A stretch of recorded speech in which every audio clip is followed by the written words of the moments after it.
Oh my God. I was in the building and I didn't know what. Okay, it's a dog-eat-dog world. Do we go up or down? We go down. Down? For sure.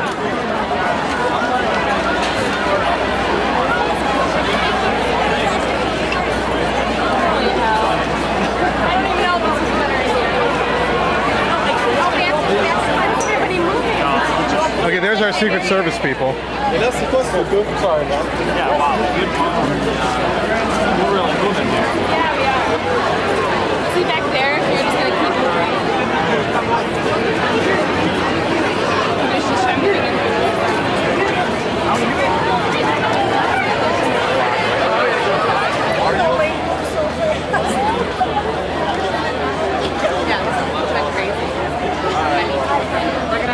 Alright, I need to go find the Secret Service guy again. They're right there.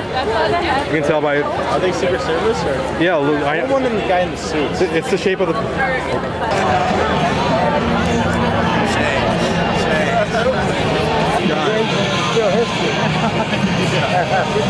I'll try to rejuvenate. I'll try to bring it back. Good. You probably got the best view in the house, man. The same people are getting shorter these days.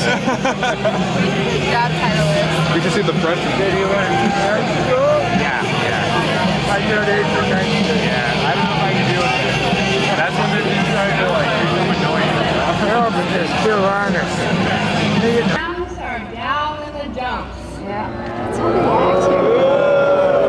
that perception ends right here and right now.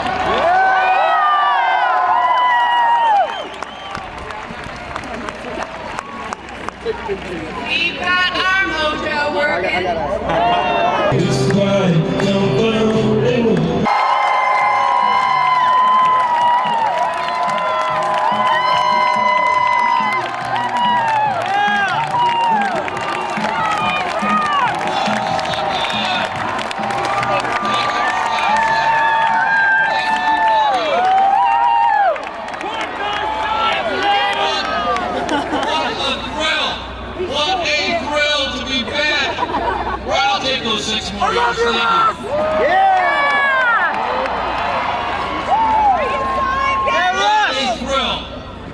Be back on the beautiful campus of my alma mater.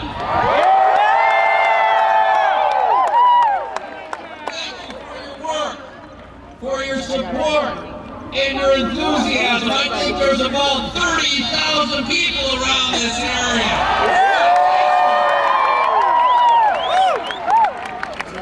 Now, the Washington Republican hacks said I didn't want to be here today. The national press just ate it up. Yeah. Well, it's a crock. Why wouldn't I want to be here? This is fantastic.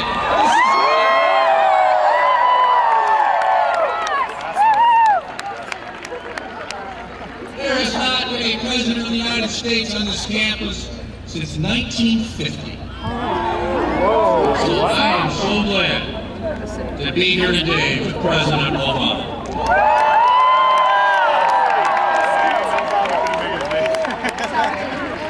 You know, Mr. President, all over Milwaukee there are huge billboards. My picture and his picture. I guess it's supposed to hurt both of our reputations. I think we look pretty good. What it says on there is Russ Feingold and friend. Russ Feingold and friend. Well, I'll tell you something, Mr. President. You are my friend. You are my president. You are our president. And I'm thrilled that you are here with all us Badgers.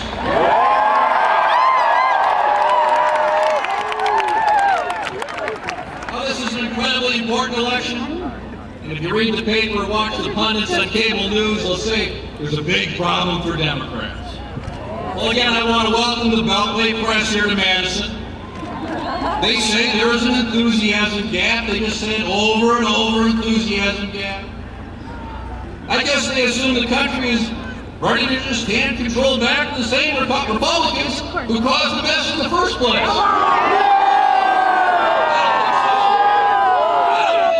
It's a myth. It's phony. This doesn't look like an enthusiasm gap to me.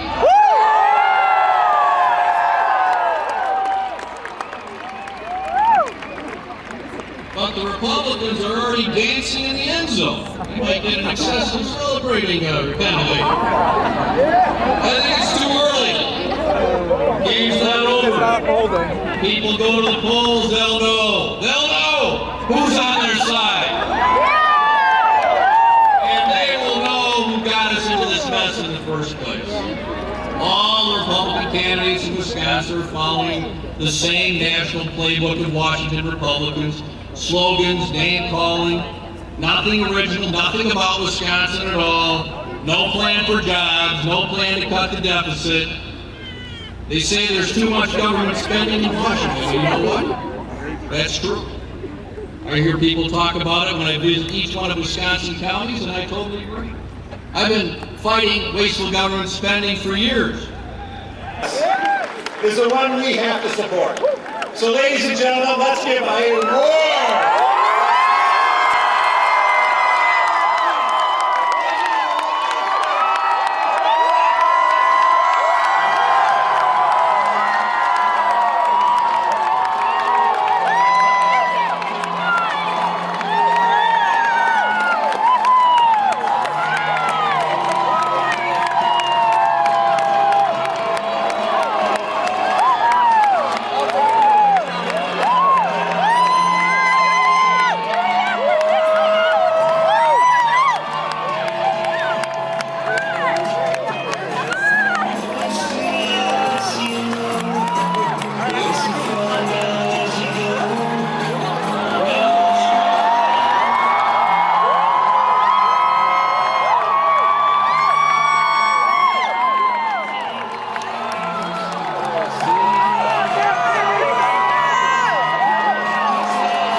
A great mayor, someone who's fighting for working families each and every day. Tom Barrett, please give him a big round of applause.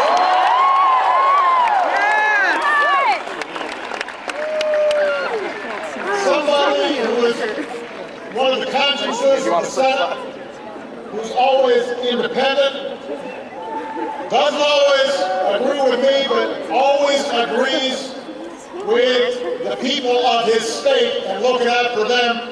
Senator Russ Feingold.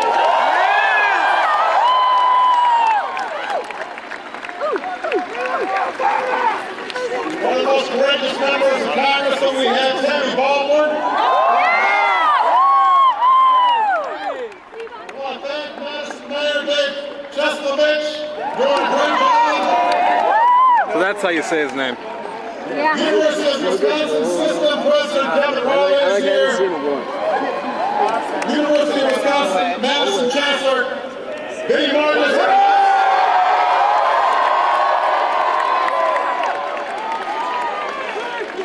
And I want to thank our terrific musical guest, Ben Harper,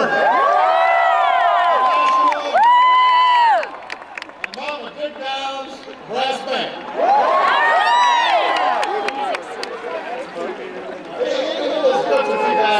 in the state of Wisconsin. I was mentioning that when I first moved to Chicago,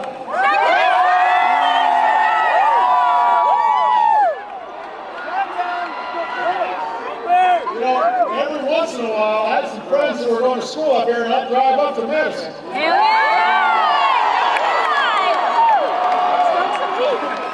I had some fun times up here in Madison.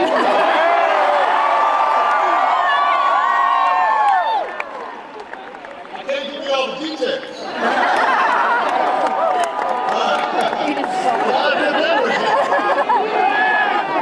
I hate that red sweater guy.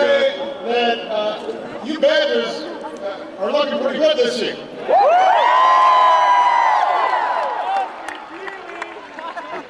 We delivered quite a beating on Saturday. Almost wasn't fair.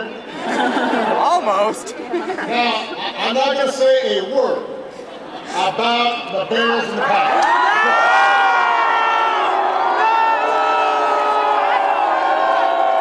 That's what I'm talking about. I'm not going to say a word about why spoiled this great mood. Because it's just nice to see that you're as fired up today as you were on Saturday. So don't think about Sunday.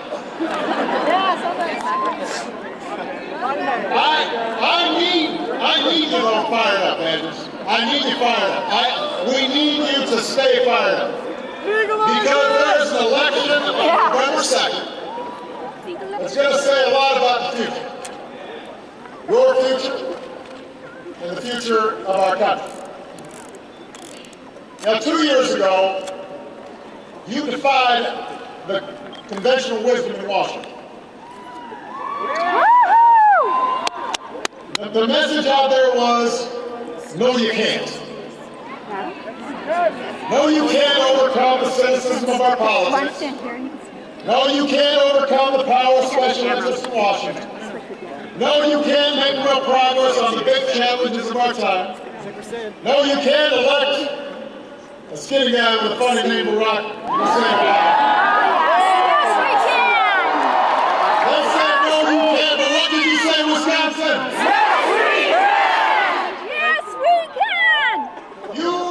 You proved that the power of everyday people, going door to door, neighbor to neighbor, friend to friend, was stronger than the forces of the status quo. It made more difference than PAC money. It made more difference than all the TV advertising. You tapped into something that this country hasn't seen in a very long time. You did that. And every single one of you is a shareholder in that mission of rebuilding our country and reclaiming our future. And I'm back here today because on November 2nd, we face another test. And the stakes could not be higher. Think about it. When I arrived in Washington 20 months ago,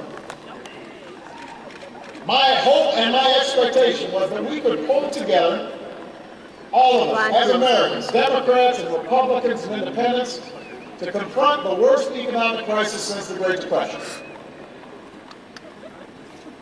I hoped and expected that we could get beyond some of the old political divides between Democrats and Republicans, blue states and red states, that had prevented us from making progress for so long.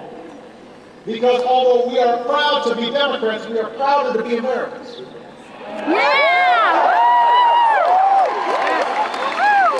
And this country was confronting a crisis. Instead, what we found when we arrived in Washington was the rawest kind of politics. What we confronted was an opposition party that was still stuck on the same failed policies of the past, whose leaders in Congress were determined from the start to let us deal with the mess that they had done so much to create. Because their calculation was as simple as it was simple. They knew that it was going to take a long time to solve the economic challenges we face. They saw the data, they were talking to the economists, they realized that Obama was walking in and we had just lost 4 million jobs in the 6 months before I was sworn in, 750,000 jobs the month I was sworn in, 600,000 jobs the month after that, 600,000 jobs the month after that. So before our economic policies could even be put into place, we'd already lost most of the 8 million jobs we would lose, and they knew that people would be frustrated. And they figured, if we just sit on the sidelines and just say no, and just throw bombs, and let Obama and the Democrats deal with everything, they figured they might be able to prosper at the polls. And that's what they've done for the last 20 months. They have said no to just about every idea and policy I've proposed, even ideas that historically, traditionally, they agreed with. So now, the pundits are saying that the base of the Republican Party is mobilized. The prediction among the pundits is there's going to be a bloodletting for Democrats. That's what they're saying in Washington. Yes, they are. And what they're saying is, and the basis of their prediction is that all of you who worked so hard in 2008 aren't going to be as energized, aren't going to be as engaged. They say there is an enthusiasm gap. That the same Republicans, the same policies that left our economy in a shambles and the middle class struggling might ride right back into power. Some of you guys read papers, you guys are watching the television. They're basically saying that you're apathetic, you're disappointed, we're not sure that we're going to turn out. Wisconsin, we can't let that happen. We cannot sit this one out. We can't let this country fall backwards because the rest of us didn't care enough to fight. And I'm going to get out there and fight as hard as I can, and I know you are too, to make sure we keep moving forward.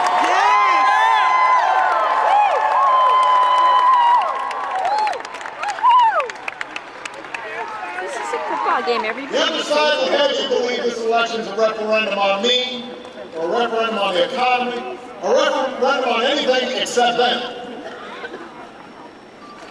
But make no mistake, this election is a choice.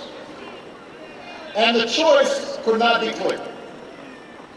Understand, for the last decade, the Republicans in Washington subscribe to a very simple philosophy. And I want to be clear, this is the Republican leadership in Washington. A whole bunch of Republicans out all across America are feeling pretty disaffected too by what they saw when the Republicans were in charge. But the basic theory of the Republican leadership was you cut taxes, mostly for millionaires and billionaires. You cut regulations for special interests. Whether it's the banks, the oil companies, or health insurance companies, let them write their own rules. You cut back on investments in education and clean energy and research and technology. So basically the idea was if you just put blind faith in the market, if we let corporations play by their own rules, if we leave everybody else to fend for themselves, then America would automatically grow and prosper. But that philosophy failed. Because in the period when they were in power, understand this, from 2001 to 2009, job growth was slower than it had been in any decade since World War II. Between 2001 and 2009, middle class incomes fell by 5%. The cost of everything from health care to college tuition just kept going up. And a free-for-all on Wall Street led to the very crisis that right now we're digging ourselves out. So it's not like we don't have a controlled experiment here. We have, they were in charge. We saw what happened. Yeah. Ooh. So I've had two main jobs since becoming president. To rescue the economy from this crisis, to clean up after their mess, Yeah. and to rebuild our economy stronger than it was before.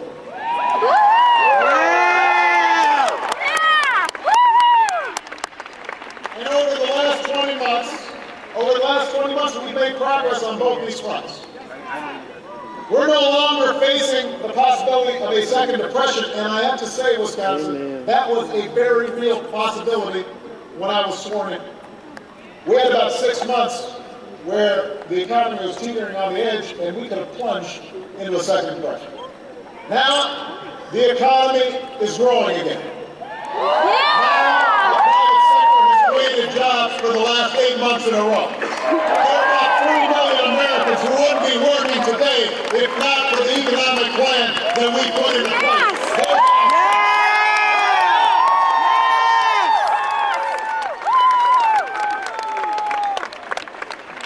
By the way, I emphasize those are facts because the other side isn't always interested in facts. No. Lies. To rebuild this economy on a stronger foundation, we passed Wall Street reform to make sure that a crisis like this never happens again. So that these reforms are going to end the era of taxpayer-funded bailouts forever. Reforms that will stop mortgage lenders from taking advantage of homeowners. Reforms that will stop credit card companies from hitting you with hidden fees or jacking up your rates without any reason. But we didn't stop there. We started investing again in American research and American technology and homegrown American clean energy because our electric cars are the future built in Europe or Asia. I want them built right here in the United States of America.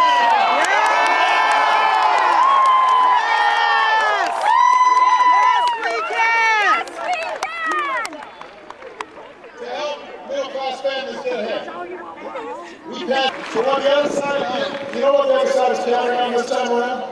They're counting on you staying home. That's right. They're counting on your silence. They're counting on amnesia. They're betting on your apathy, especially because a lot of you are young folks. Mr. Madison, you've got to prove them wrong. Let's say Washington one more time. Change doesn't come from the top. It doesn't come from millions of dollars of special interest funded attack ads. Change happens from the bottom up.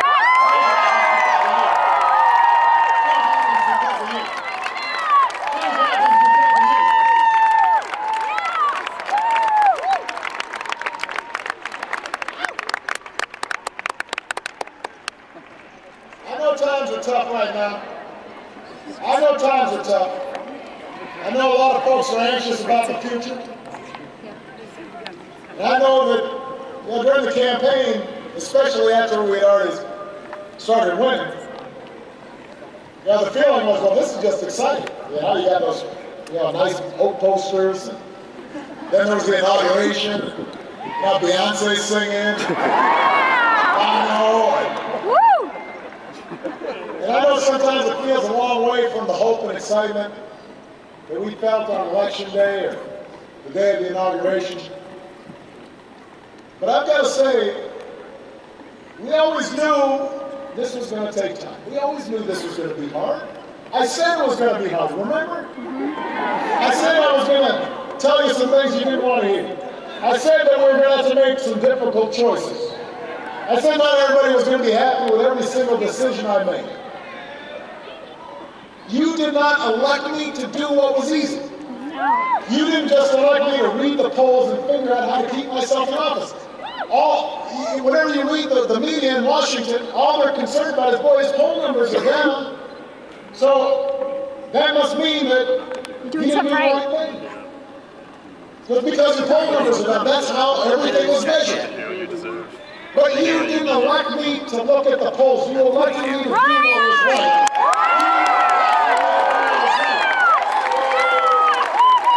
That was change you could believe in. But I was going to do what was right.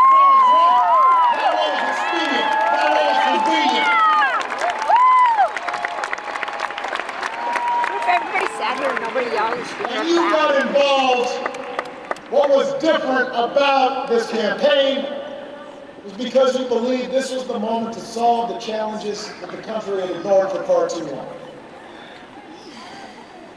that involvement can't end with the vote that you cast in 2008. Our future. So Madison, get out there and shape it. We need to help Madison. We need to get a connected vote. We need to get a place to vote. We need to get a knock on doors. We need to get a talk to neighbors. We need to get a make phone calls. We need to get a great energy and passion and commitment. If we want to step up to the plate and realize that change is not a spectator sport, we will not just win this election. We are going to restore our economy. We are going to rebuild the middle class. We will reclaim the American dream for this generation. Thank you. God bless you.